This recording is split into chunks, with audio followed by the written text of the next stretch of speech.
لاشوں پر لاشیں گرنے لگیں، کٹے ہوئے سر میدان میں گیند کی طرح لڑکنے لگے۔ ایک کو دوسرے کا ہوش نہ تھا، تلواروں کی جھنکار تھی، نیزوں کی کچاکچ تھی، زخمیوں کی آہو بکا تھی، نعرے پر نعرے لگ رہے تھے۔ زمین کا غبار آسمان پر پہنچ چکا تھا، آفتاب کا چہرہ زرد ہو گیا۔ اس نے جلدی جلدی اپنا سفر ختم کیا، اندھیرا بڑھنے لگا، دوست دشمن کی تمیز گھٹ گئی۔ اچانک طبل بجا، دونوں لشکر اپنی اپنی قیام گاہ کو لوٹے، میدان جنگ سنسان ہو گیا۔ 150 مجاہدین نے جام شہادت نوش کیا، 1100 رومی کام آئے۔ مجاہدین نے شہداء کی لاشیں اٹھائیں، نماز جنازہ ادا کی اور انہیں آغوش لحد کے سپرد کر دیا۔ نیا دن نئے ولولے اور نیا جوش لے کر طلوع ہوا۔ مجاہدین نے تلواروں کے نیام توڑ ڈالے، فیصلہ کن جنگ کے لیے تیار ہو گئے۔ میسرہ رضی اللہ تعالیٰ عنہ نے حضرت ابو عبیدہ کو خط لکھا اور فوری کمک کے لیے درخواست کی۔ قاصد نے خط لیا اور ایک مضبوط گھوڑے پر سوار ہوا اور اسلامی کیمپ کی طرف روانہ ہو گیا۔ دونوں لشکر پھر سے میدان میں آئے، بہادروں نے اپنے جوہر دکھائے، بزدلوں نے پہلو تہی کر کے منہ چھپائے۔ مجاہدین نے تلوار کے وہ ہاتھ دکھائے کہ رومی اپنی کثرت کے باوجود کچھ نہ کر پائے۔ ہر روز میدان میں آتے اور شام کے انتظار میں جان کھپاتے۔ کوہستانی سخت جان تھے، پہاڑوں کی گھاٹیاں انہیں پناہ دیتی۔ جنگ کی سختی سے گھبراتے تو پہاڑیوں میں چھپ جاتے، تازہ دم ہوتے اور پھر میدان میں آ جاتے۔ ان کے سردار نے سوچا لڑائی ختم ہونے میں نہیں آتی، مسلمان بلائے بے درماں ہیں، ان کے سردار منچلے ہیں، موت ان سے ڈرتی ہے۔ یہ 3000 ہم بے شمار، یہ بے گھر ہم اپنے گھر میں، پھر بھی یہ قائم اور ہم بے دم۔ ان کے سردار مارے جائیں تو شاید یہ بھاگ جائیں، کل ان کے سرداروں سے لڑیں گے، ایک ایک کو طلب کریں گے اور ان کا قصہ ختم کر دیں گے۔ رات سوئی، صبح جاگی، دونوں لشکر میدان میں آئے۔ کلیس نامی رومی سردار مسلح ہو کر میدان میں نکلا، اسلامی سردار کو جنگ کے لیے طلب کیا۔ میسرہ رضی اللہ تعالیٰ عنہ نے میدان میں نکلنے کا ارادہ کیا۔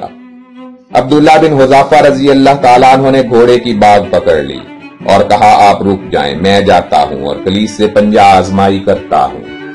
جواب ملا نہیں، دشمن نے مجھے بلایا ہے، مجھے ہی جانا چاہیے۔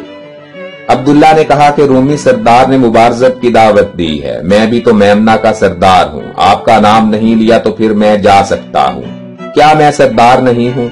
حضرت میسرہ بن مسروق رضی اللہ تعالیٰ عنہ نے انہیں جانے کی اجازت دے دی۔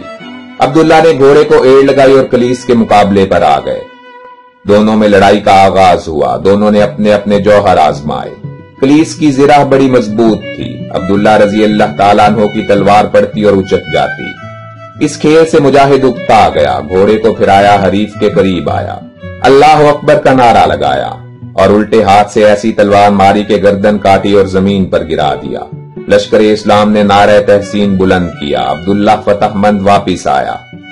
جارس رومی نے کلیس کو کٹتے دیکھا تو میدان میں کود پڑا اور پکارا وہی عربی آئے جس نے کلیس کو قتل کیا ہے۔ عبداللہ رضی اللہ تعالیٰ عنہ پھر سے میدان میں آ گئے، دونوں لڑتے رہے، نہ کوئی زخمی ہوا نہ کسی کو چوٹ آئی۔ جارس نے موقع پایا اور اپنا گھوڑا عبداللہ کے قریب لایا اور جپٹ کر اسے زین سے اٹھایا، گھوڑا بھگایا اور اپنے لشکر میں لے آیا۔ عبداللہ رضی اللہ تعالیٰ عنہ کی مشکیں کسی محافظوں کے سپرد کیا اور آپ پھر میدان میں آ کر گرجنے لگا۔ جارس غراتا تھا، شور مچاتا تھا، نعرے لگاتا اور حریف کو للکارتا تھا، جھلائے ہوئے سانپ کی طرح پھنکارتا تھا، گھوڑا دوڑاتا، ادھر سے ادھر اور ادھر سے ادھر نکل جاتا، مست ہاتھی کی طرح چنگھاڑتا اور حریف کو پکارتا۔ یہ شوخی، تراری، گستاخی اور گرم گفتاری دیکھ کر 3 یمنی نوجوان میسرہ کے پاس باری باری آئے اور اجازت مانگی۔ سردار نے تینوں کو اجازت نہ دی اور کہا کہ اس کے مقابلہ پر میں خود جاؤں گا۔ یہ کیسے ممکن ہے کہ عبداللہ گرفتار ہو اور میں منہ دیکھتا رہ جاؤں؟ قیامت کے دن اپنے عزیز دوست کو کیا منہ دکھاؤں گا؟ یہ کہہ کر میسرہ رضی اللہ تعالیٰ عنہ نے اپنا علم ایک مجاہد کے حوالے کیا، گھوڑے کو ایڑ لگائی اور جارس کے مقابل جا پہنچا۔ لڑائی ہونے لگی، دلوں کی بات تلوار کی زبان پر آ گئی۔ ابھی چند ہی وار ہوئے تھے کہ جارس کو اسلامی لشکر کے عقب میں غبار دکھائی دیا۔ اس کا دل گھبرایا، میسرہ سے بولا کہ اپنے لشکر کی خبر لو، اس کے عقب میں غبار اٹھ رہا ہے۔ میسرہ رضی اللہ تعالیٰ عنہ نے سمجھا کہ دھوکہ دے کر حملہ کرنا چاہتا ہے۔ انہوں نے کہا منہ بند کرو، زبان کو لگام دو، تلوار کی بات کرو، نیزے کی زبان سمجھو، تمہیں ہمارے لشکر سے کیا کام؟ خیر خواہی اور نیک سگالی کے لیے محفل ہے، میدان نہیں، ہم میدان جنگ میں ہیں، یہاں اسلحہ ہی بولا کرتا ہے۔ جارس نے کہا، نہ یہ فریب ہے نہ دھوکہ، یسوع مسیح کی قسم غبار ہے، دیکھو اور یقین کرو۔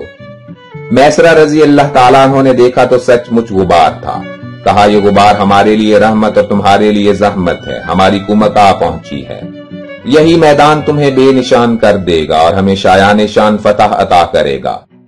جارس گھبرا گیا، مگر اس نے اپنے حواس بچا رکھے، گھوڑے کو چکر دیا، بادل کی طرح گڑگڑایا، بجلی کی طرح کڑکڑایا، شیر کی طرح حملہ آور ہوا۔ میسرہ نے اس کا وار روک دیا اور چیتے کی طرح بڑھ کر وار کیا۔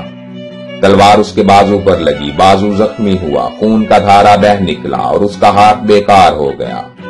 اسلامی لشکر سے خوشی کے نعرے بلند ہوئے، غبار لشکر اسلام میں مل کر لشکر بن گیا۔ مجاہد خوشی سے جھوم اٹھے۔ حضرت خالد رضی اللہ تعالیٰ عنہ سیف الہی لیے ہوئے آ پہنچے۔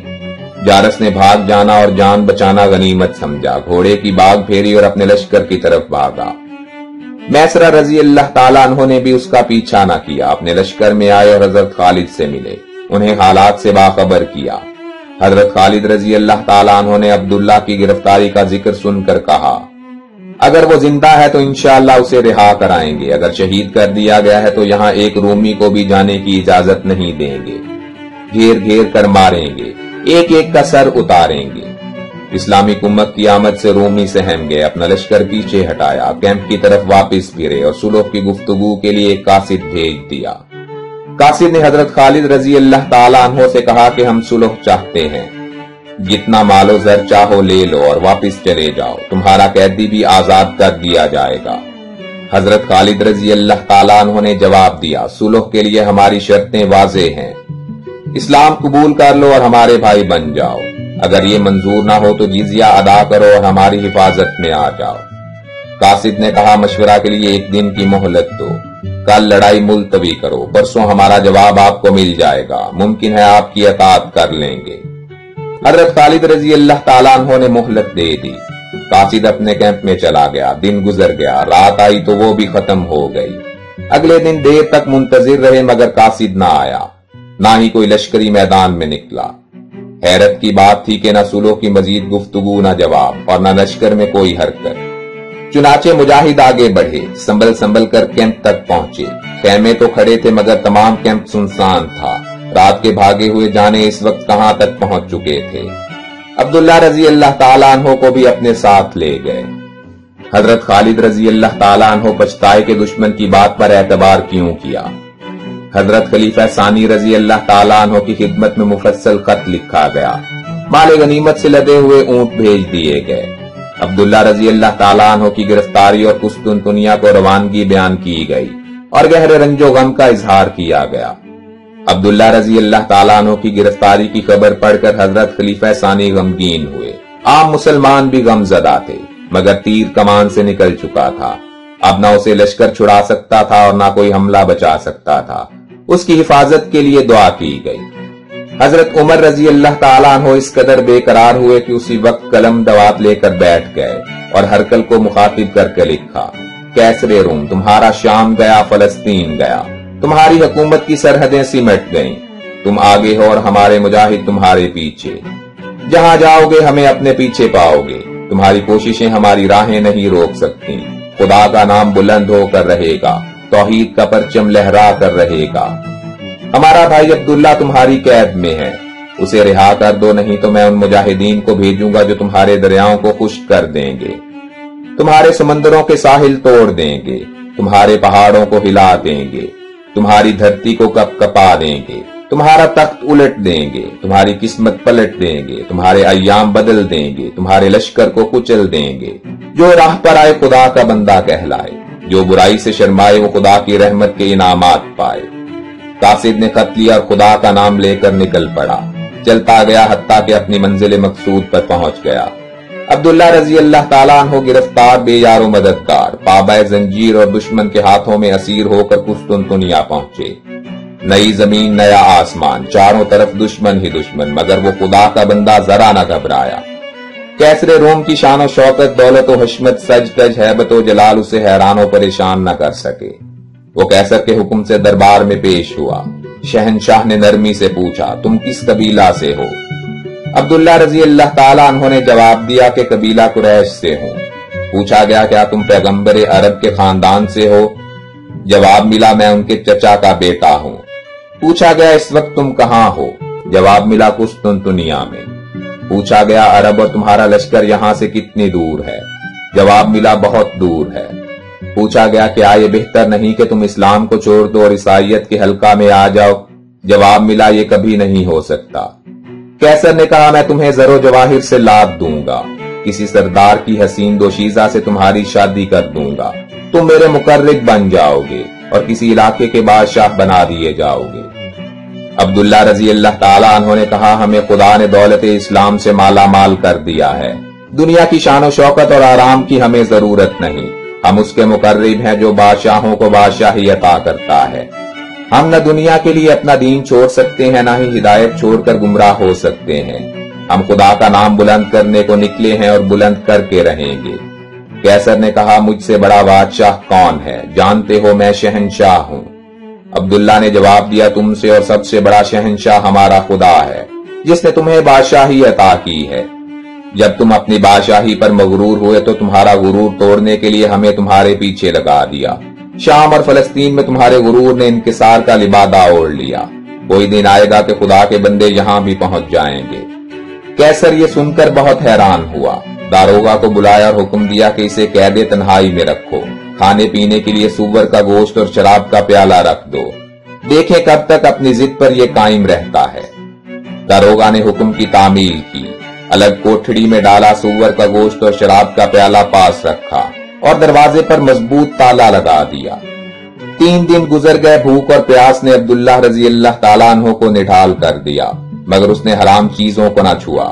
ہرقل نے حکم دیا کہ قیدی کو لاؤ، قیدی لایا گیا، بھوک اور پیاس نے اسے کمزور کر دیا تھا، اس کی حالت قابل رحم تھی۔ قیصر نے پوچھا تم نے کھانا پینا کیوں چھوڑا؟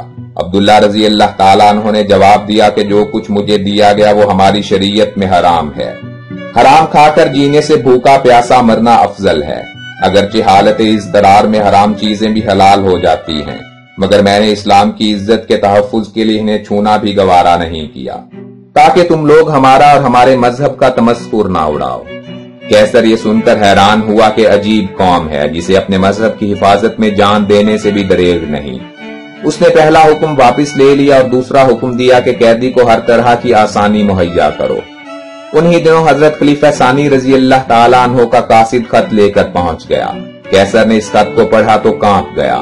اس نے عبداللہ رضی اللہ تعالیٰ عنہ کو بلایا، انہیں شاہانہ لباس پہنایا اور ایک بیش قیمت موتی خلیفہ رضی اللہ تعالیٰ عنہ کے لیے عطا فرمایا اور مدینہ کو جانے کی اجازت دے دی۔ مشہور اسلامی جنگوں پر سیریز کی مزید ویڈیوز دیکھنے کے لیے ہمارے چینل ہسٹورک انفو کو سبسکرائب کر لیں اور ہر لمحہ باخبر رہنے کے لیے گھنٹی کے نشان کو بھی دبا دیں۔ زندگی رہی تو جلد ہی دوبارہ ملاقات ہوگی۔ اپنا بھرپور خیال رکھیے گا۔ اللہ حافظ۔